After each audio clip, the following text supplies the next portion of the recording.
Okay, on our piece of paper, we always start with our name. So right away, I'm gonna put my name on my paper. Today we are gonna draw horses or review horses. So the first thing that we talked about last time was about a little bit down your way, putting the front of your horse, jawline in. Then from here, I can come up and I can put my ear in, and I can put in different parts of my details. Now, my horse and your horse do not have to look alike. As I'm going back in, I can put different details in my horse that maybe you will change. So, as I'm doing this, I'm going along.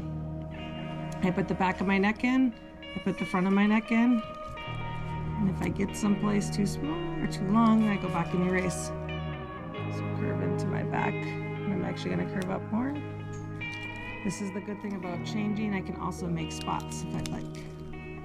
So when I go back into this, everybody's horse will turn out different. I'm gonna put my mane on my back of my hair. And as I come down, I'm gonna put in some front legs. Oops. I'm going to put in the second leg. My second leg I'm going to have so that it is kind of marching a little bit. And my belly. And then I'm going to put in my back leg.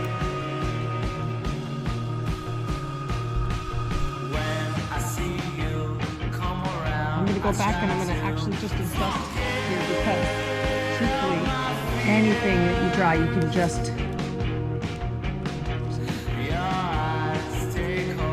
so my back of my leg, this leg ends up so that my hoof is up like this.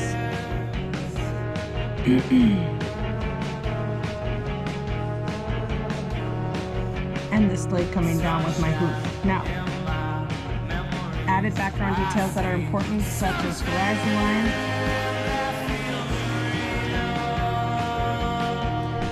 my time of my day, could be day or night, and things like trees and other motorcycle in the background. If they're smaller, they're further away. So, once you have all your details drawn out, you can add other details in. The next step is to go back.